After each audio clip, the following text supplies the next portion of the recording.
So the last topic we're going to explore for our interactive lesson resources is virtual field trips. Between organizations providing virtual tours of museums, websites devoted to 360 images, and a simple old-fashioned Google Maps search, we have a slew of options to immerse ourselves and our students in without having to even leave the classroom. So let's take a look at some places and some resources to find some of these. Our first little group is going to be the actual author museums and houses. And you've seen a little bit of a sampling of that in the previous videos, but I have a few places here. So this is an actual setting. This is the Shakespeare's Globe in London, the Globe Theatre. And so when we're thinking about, those 360s or those virtual tours, we can think the setting as well. So this is a really nice, this is an actual virtual tour. We can get right in, step inside the theater, and get really good 360s of what it looks like and what it felt like to be, maybe in the Shakespeare era watching an actual Shakespeare play. Now, I will say that as I was researching Shakespeare and virtual tours, there are some organizations that are charging to be able to see the virtual tour. So if you wanted to see Shakespeare's birthplace, for example, they actually are charging you to be able to see that. So you want to try to find, obviously all these free resources, but note that, people are finding a way to monetize this as well. Another option, again, as far as setting goes, is, Gettysburg virtual tour. So maybe you're teaching Killer Angels and you really want your students to be able to see what Gettysburg looks like today. And you can actually kind of move around. You can get some information in all these little eyes. The students can see, really what the hill looked like above it and what the field looked like down below. So that's another spot that, if you search your particular location and virtual tour, you'll get a great set of options out of your internet search for that. So I mentioned this a little bit before in one of the other videos, but this is Mark Twain's home. And so you're in Hartford, Connecticut. So you are this is a Matterport, which means that you can actually, every time you see a circle, you can go to the circle and, walk down the halls and actually go through the house. So it is really, really cool. These work really, really well on the CreateBoards, so the whole class can kind of just really feel like they're just moving right through this particular house.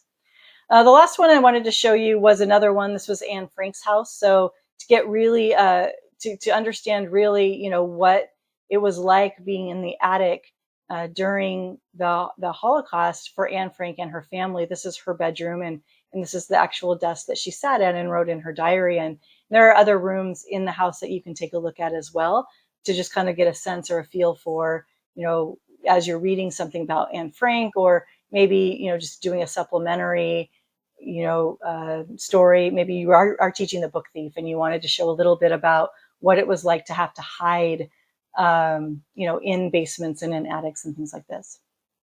So that is where you're searching for a particular setting or for an author or for a book, and then just typing in virtual tour. And it'll give you those options that you'll be able to kind of pick and choose from. And hopefully there'll be some free options there for you as well. So the another place that you can go to, Google's done a really good job. It's Arts and Culture program. And you can kind of go in here, maybe do a search on what you're looking for. This is a great place to maybe get started to see if Google's already curated something for you. So on the same topic of Anne Frank, Google Arts and Culture has gone through and created a whole collection just dedicated to Anne Frank, in the Netherlands, in Amsterdam, specifically in the Netherlands, and just moving forward. There are stories that you can read and move through. And of course, you have those virtual tours that I was just showing you straight from the museum. So your second option, rather than just Google searching things, is to go to Google Arts and Culture and check it out and see what kinds of images, what kinds of museums they have open. And particularly, do they even have a whole collection of what your topic is that you can just completely pull from, which is really fabulous. So another resource that I wanted to share with you is something that I was recently exposed to, which is called 360 Cities.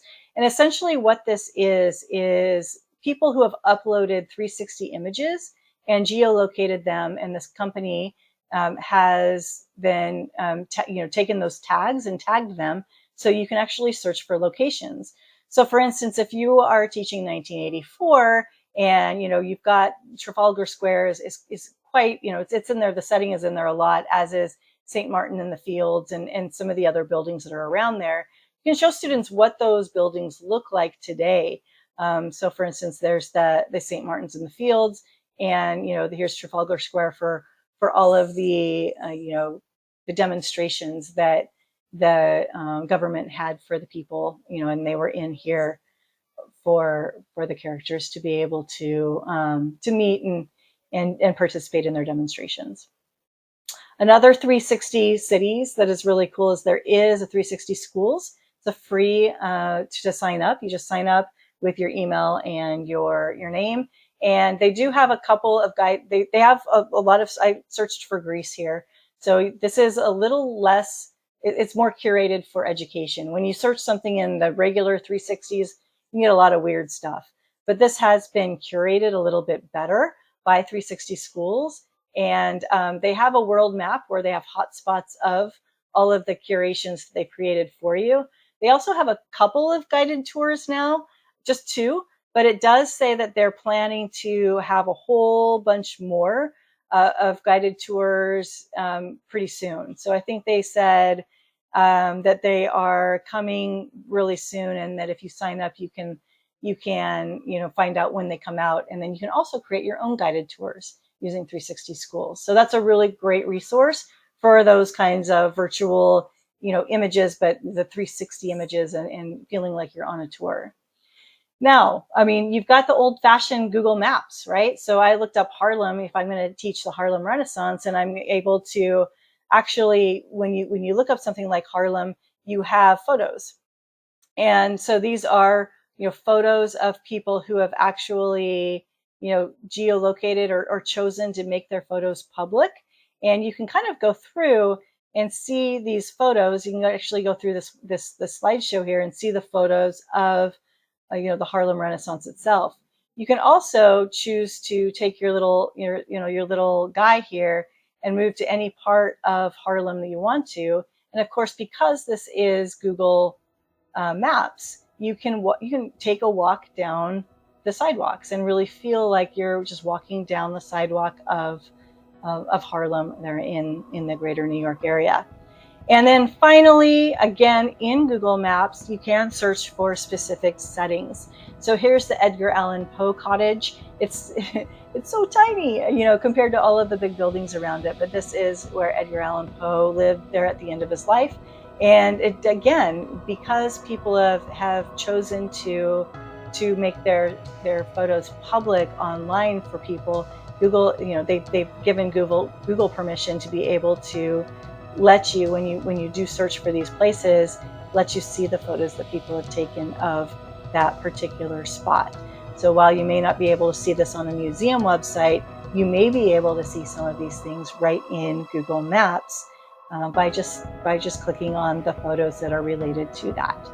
So that is our last topic on the different interactive features that you can bring into a lesson. You can curate all of these resources into an interactive lesson for you to be able to use on the CreateBoard with your students.